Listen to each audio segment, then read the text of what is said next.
The reason why we go back to old habits is because our goals are too lofty. We're not achieving our goals fast enough. So what happens is, you know what? Oh man, we're very impatient nowadays. For me, it was good. I didn't have a phone. I was out of this world by myself.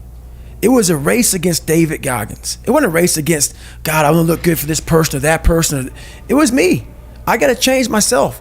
So for me, if I lost 5 pounds in a week, I got a feeling. I allowed myself to feel proud of that. I didn't look at, I got to lose 106 pounds.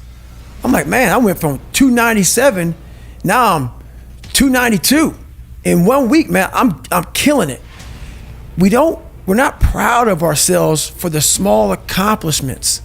What we need is this monstrosity of the thing to happen and say, I did it. Nah, there's a process that you have to go through, and patience is the process. And if we don't have patience, after a week, I haven't lost 30 pounds, man, I'm done. I'm over it. So that's what I found out with people, man. They're not patient enough to realize and to enjoy the moment, not live in it, just enjoy it.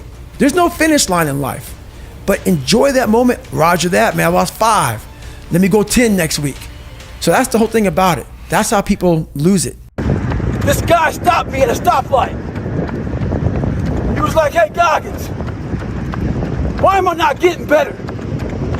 I'm a big time goal setter. I run half Ironmans. I run half marathons. I go for that new promotion at work. Why am I not getting better? I asked him a question. Do you have fear of not reaching those goals? He said no. But that's your problem. You're setting goals you know you can reach. And when you do that, that fear, that insecurity, that doubt, that's where you grow. He's not getting that. You must always set goals that you think you cannot achieve. And in there you get better.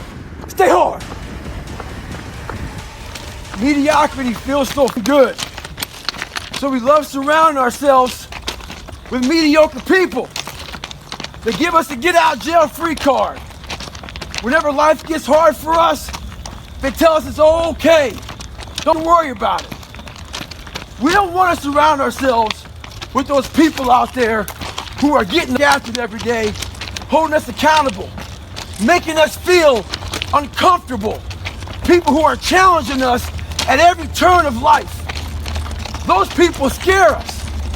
That's exactly where you need to be in your life, with those people who put you in a world of questioning who you are. That's exactly where you want to go. That's exactly where you grow. So 2 guys asked me to help them train for a marathon. Oh, when they picked the day to train, it's 40 degrees, raining, windy, nasty. Those cats are inside the treadmill. You can't let conditions dictate your outcome. They believe that if it rains or snows or it's too windy, they may cancel the marathon. They ain't canceling it. You better train with whatever conditions they give you. The person that usually fills me, she's taking a day off in the car right now because it's too nasty. Don't do the same. Stay hard. Time of year when we think about all those people to thank. We thank everybody. Got a big long Rolodex. Text people, give them a call. But there's one person we leave out. That's ourselves. We forget about all those nights, single moms, single dads, fucking people out here who want to lose weight, out here grinding. We forget about the hidden work that we put in, the work when nobody's watching. We forget about all those times we didn't want to do, and we did it anyway. We live life thanking everybody in the world, but the one person that goes neglected is yourself. Make sure you thank yourself. Stay hard. So when we finally left Buffalo, after all the physical and mental beatings that my dad handed out, we left Buffalo and I went to a, to me, even worse environment. I went to a very small town in Brazil, Indiana, where there was about 5 black families. And in 1995, the KKK marched in our 4th of July parade. So that being said, it paints Brazil, Indiana, that, that's the town I'm talking about, in a very bad light. And there are a lot of good people in this small town. So I want to make that very clear. Sure. But what happens is when you come from a very broken foundation, your mind only sees hate and evil. There was one time I was in my sophomore year, walked in my Spanish class to get my notebook, opened my notebook up, and inside the notebook, someone drew a little character of me in a stick figure hanging from, like that, like a noose. Yeah. Or like a hangman game. At this time in my life, I was a sophomore. And I had about a 4th grade reading level because I cheated all through school. All through school I cheated because I realized I was going to get put in a special school. So I found a way to get by, and this is how I got by. Right. So what I'm getting at is all this, between my stepfather getting murdered, or soon to be stepfather getting murdered, all these things compounded into the lowest of low self-esteem.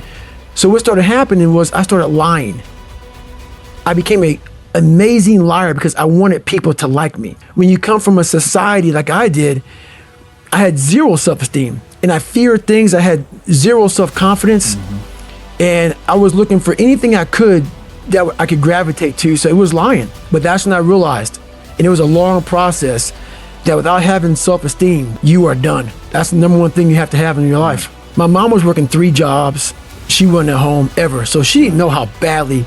But my job as the man of the house is just me and her. I didn't want to tell her how bad life was for me, how bad I was struggling, how much school I was missing, how far behind in my studies I was. They sent a letter home to her saying, your son has missed like 25% of the year. These are his grades. She never saw one report card. My mom never saw one report card of mine. So my junior year, she got this. She looked at it, and she was going through so much stress in her life. She looked at me and said, "You're going to fail high school." And that was about the only advice she gave me. She was dealing with so many issues mentally. Yeah. And I sat there and I went to the bathroom, and I used to have all these different haircuts. And I used to dress all kind of crazy because I was looking for attention.